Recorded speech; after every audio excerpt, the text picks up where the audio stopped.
देखिए पूजा, जहां तक राममय माहौल की बात है तो राममय माहौल तो बनने लगा ही है और बनाने की पूरी कोशिश भी की जा रही है और बनेगा भी 15 से 22 तारीख तक। और 22 तारीख को तो निश्चित तौर पर पूरी कोशिश होगी कि अयोध्या में जिस तरह का कार्यक्रम आज के पहले नहीं हुआ उस तरह का कार्यक्रम हो। और जाहिर सी बात है, इतने दिनों से राम मंदिर का मामला चल भी रहा है तो वो कार्यक्रम वैसा होना भी चाहिए, वैसा होगा भी। जहां तक इसके राजनीतिक फायदे, वोटों का फायदा नुकसान की बात है, एक मनोवैज्ञानिक बढ़त तो भारतीय जनता पार्टी इससे लेती है। राम का नाम लेकर के या जो भी कार्यक्रम होगा उसमें मुख्यमंत्री, प्रधानमंत्री देखे जाएंगे और पूरा जो जोर होगा वो भारतीय जनता पार्टी का होगा, नेता उसके देखे जाएंगे। भारतीय जनता पार्टी ने ये तय भी किया है कि 22 जनवरी की प्राण प्रतिष्ठा के बाद उसका मोमेंटम जो है वो कम ना हो, इसके लिए 50,000 लोगों को 25 मार्च तक लगातार दर्शन कराने की व्यवस्था की जाएगी। भारतीय जनता पार्टी के कार्यकर्ताओं को भेजा जाएगा, स्पेशल ट्रेन चलाई जाएंगी। तो बीजेपी का तो फंडा क्लियर है, लेकिन मुझे नहीं लगता कि राम मंदिर की वजह से या प्राण प्रतिष्ठा कार्यक्रम की वजह से वोटों में कोई फायदा नुकसान की बात है, क्योंकि देश का एक बड़ा हिस्सा ऐसा है जिस पर इसका कोई असर नहीं होता। दूसरी तरफ जमीन पर जो मैं बात देखता हूं उसमें समाज में ज्यादातर हर जगह आप देखें तो बंटवारा है। प्रधानमंत्री मोदी के साथ या तो अब आपको निष्पक्ष मतलब निष्पक्ष नहीं, निरपेक्ष लोग आपको समाज में कम दिखाई देंगे। या तो वो प्रधानमंत्री नरेंद्र मोदी और बीजेपी के साथ है या तो उनके खिलाफ है, और जो खिलाफ है वो समर्थन में आने की कोई उम्मीद नहीं दिखती। जो समर्थन में है वो खिलाफ हो जाए, ऐसे कोई संभावना आने वाले दिनों में नहीं दिखती।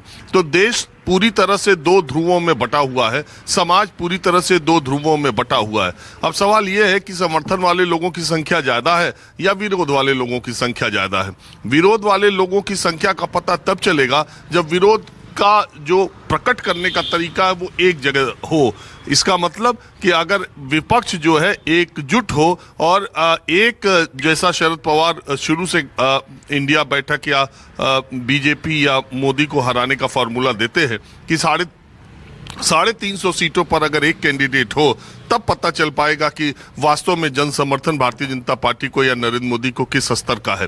तो अगर विपक्ष 300-350 सीटों पर एक कैंडिडेट देने में कामयाबी हासिल करता है, ये इंडिया गठबंधन जो बना हुआ है, तब तो वो एनडीए गठबंधन से टक्कर ले पाएगा। अदरवाइज ये जो विरोध का मत है उसका बंटवारा होगा और नरेंद्र मोदी 400 तो मैं नहीं कह सकता, लेकिन शायद 2019 से कुछ कम कुछ ज्यादा सीटों के साथ 2024 में भी आने में कामयाब होंगे।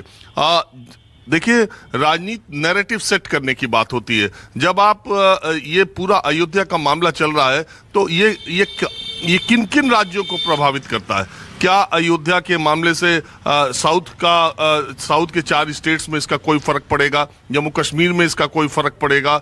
या नॉर्थ ईस्ट के राज्यों में जहां 60% ईसाई आबादी है करीब करीब कई राज्यों में, तो वहां कोई फर्क पड़ेगा? तो ये अलग अलग जिन राज्यों में ऑलरेडी फर्क पड़ चुका है और जिन राज्यों में ऑलरेडी बीजेपी अपना लोकसभा के चुनाव में बेहतरीन से बेहतरीन प्रदर्शन कर चुकी है, उन्हीं राज्यों में मोमेंटम ज्यादा बना है। लेकिन सवाल है कि इससे जो दूसरे संदेश जाते हैं, इससे जो प्रधानमंत्री नरेंद्र मोदी का और उनके ताकतवर होने का, उनके लोकप्रिय होने का, उनके जनप्रिय होने का ये जो पूरा नैरेटिव गढ़ा जाएगा, उसमें इंडिया गठबंधन का कौन सा नेता उनके बराबर खड़ा हो पाने की हैसियत में है, या अगर प्रधानमंत्री नरेंद्र मोदी नहीं तो कौन देश का ऐसा नेता है, ये सारी चीज नैरेटिव बीजेपी गढ़ने का प्रयास करेगी। और इस मामले में वो कहते हैं ना कि जो कार्ड आपका जहां अच्छा चलता है, आप जिस चाल पे जो कार्ड बड़ा हो वो आप चलते हैं। तो प्रधानमंत्री नरेंद्र मोदी का चेहरा बीजेपी का सबसे बड़ा कार्ड है और वो उसको खेलती रहेगी।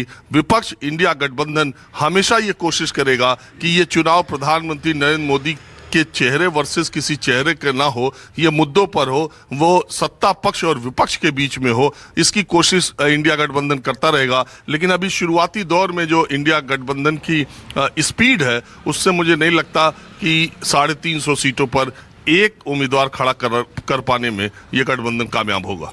बिल्कुल, और ये सवाल सिर्फ आप ही नहीं खड़ा कर रहे हैं, बल्कि अब तो खुद इंडिया गठबंधन में ही तमाम जो आपस में घटक दल हैं वो भी ये सवाल खड़ा करने लगे हैं।